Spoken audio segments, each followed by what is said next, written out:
নাম কেষ্ট মণ্ডল। আমাকে আটকানো মুশকিল আছে।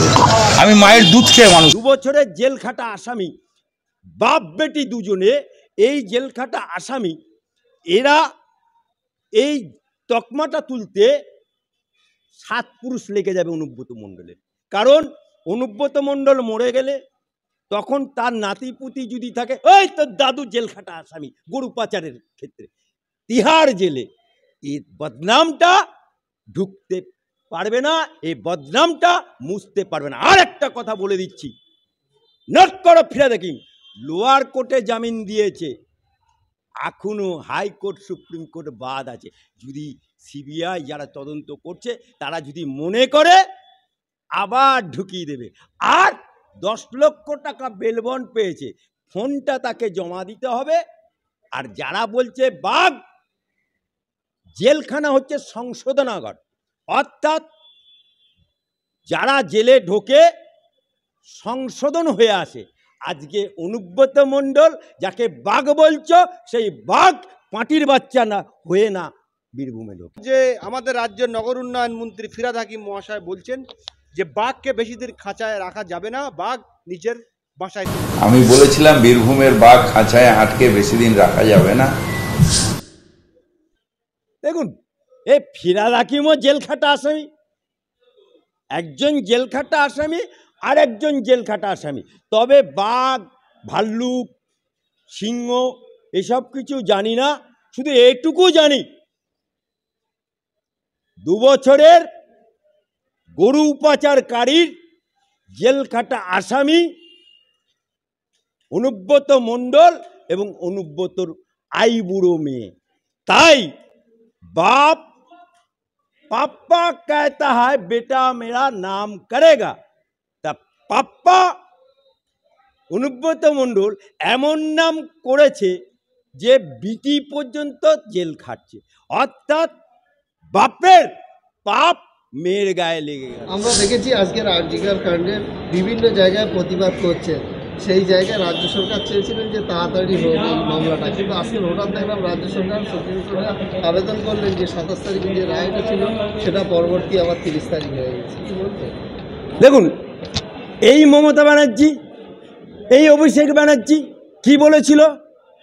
সিভিক ভলেন্টিয়ারটা সঞ্জয়কে ধরার ইমিডিয়েট ফাঁসি দেওয়া দরকার, ইমিডিয়েট বিচার করে ফাঁসি দেওয়া দরকার। আজকে সেই মমতা ব্যানার্জি ধর্ষকদেরকে বাঁচানোর জন্য মামলাটাকে ডিলে করার জন্য সুপ্রিম কোর্টে আপিল করছে। অর্থাৎ এই মালটা যে দোগলাপনা, অর্থাৎ হাতির দাঁতের মতো দেখানেওয়ালা একটা, খানেওয়ালা একটা। হাতির 2টো দাঁত থাকে, আমাদের সরকারের যে 2টো দাঁত, এটা বাংলার মানুষের কাছে পরিচিত হয়ে গেছে, বাংলার মানুষের জানা হয়ে গেছে। তাই আজকে বাংলার বুকে মমতা ব্যানার্জি ভেবেছিল পুজোর মধ্যেই ঝামেলা মিটে যাবে, আন্দোলন থেমে যাবে, কিন্তু ডাক্তাররা আন্দোলন তুলে নিলেও জনগণ তুষের আগুন ধিক ধিক করে জ্বলতে জ্বলতে দাউ দাউ করে জ্বলবে। তাই we want justice, we demand justice, এই দাবি নিয়ে বাংলার আপামর জনসাধারণ আজকে তিলোত্তমা মরে গিয়ে আজকে বাংলায় নবজাগরণ তৈরি করে দিয়েছে। আজকে কোনো রাজনৈতিক দলকে লাগে না, বাংলার আপামর জনগণ এই সরকারের বিরুদ্ধে লড়াইয়ে নেমেছে। রাজ্য সরকার তো এই মিনিটেই জনগণের 42-এর পরে ভারতবর্ষের বুকে, বাংলার বুকে এত বড় আন্দোলন, গণ আন্দোলন কোনোদিন হয়নি। আজকে তাই জনগণ এ আন্দোলনের রাশ হাতে নিয়ে নিয়েছে। আজকে কোনো ডাক্তার, কোনো পার্টির হাতে আন্দোলন নেই, কারণ বাংলার মানুষ হবু ডক্টর তিলোত্তমার বিচার চায়। আর আজকে এই আন্দোলন জারি যেমন আছে, আগামী দিনেও থাকবে। তিলোত্তমার বিচারের জন্য সিবিআই যদি কোনো গাফিলতি করে, এই জনগণ হতে দেবে না, আর সুপ্রিম কোর্টও হতে দেবে না। তাই মুখবন্ধ খামে রাজ্য সরকারের অনেক অনেক বাঘা বাঘা লোকেদের এবং বাঘা বাঘা নেতাদের নাম আছে। বাঁচাও সাধু বাবা বললেও পার পাবে না।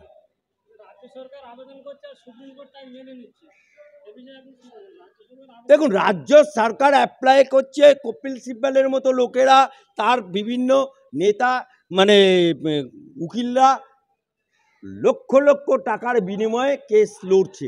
আজকে প্রথম দিনে 21 দিন, তারপরে 34টা বিভিন্ন হ্যারিস। সেখানে রাজ্য সরকারের এই যে ধর্ষকদেরকে বাঁচানোর যে পরিকল্পনা, যে আরজি করে হুলিগান পাঠিয়ে প্রমাণ লোপাট, আজকে টালা থানার ওসিকে পাঠিয়ে সমস্ত প্রমাণ লোপাট করে তাড়াতাড়ি ডেড বডিটাকে পুড়িয়ে দেওয়া, এই যে সমস্ত কাণ্ড, আজকে ওই যে বার্নিং ঘটে, ওখানে যে প্রতিদিন ওই বার্নিং ঘটে, কেউ না কেউ মরে, কিন্তু কোনোদিন ওখানকার যে এমএলএ যায় না। সেদিন কেন গেল? কোনোদিন ওখানে কাউন্সিলর উপস্থিত থাকে না বার্নিং ঘাটে, সেদিন কেন উপস্থিত ছিল? এবং পিএম করার আগে যে চালানটা দেওয়া দরকার, সেই চালানটা কোথায় গেল? তাই রাজ্য সরকার যে প্রমাণ লোপাট করেছে, আস্তে আস্তে ইন্তেজার করুন। এবং শুধু আরজি করে মেডিকেল মাফিয়া না, সারা বাংলায় মেডিকেল মাফিয়া হয়েছে।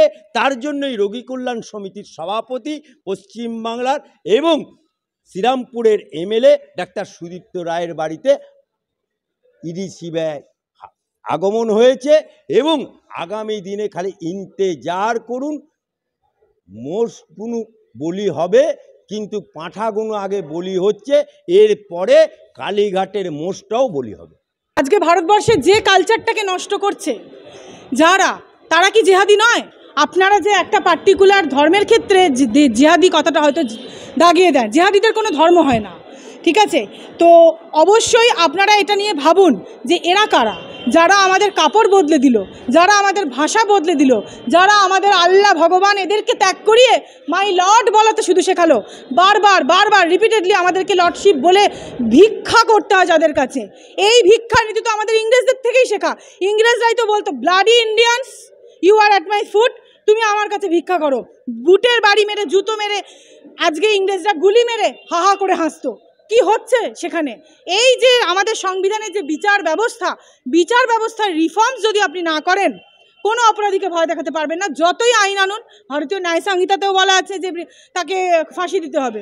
আরে আপনি প্রমাণ করবেন, তারপর তো ফাঁসি দেবেন, প্রমাণিত করতে পারবেন না আপনি, তাহলে আইনের যে ফাঁকগুলো, ল্যাকিউনাগুলো, সেইগুলোকে ব্যবহার করছে অপরাধীরা, ধর্ষক বাড়ছে, আরও বাড়বে।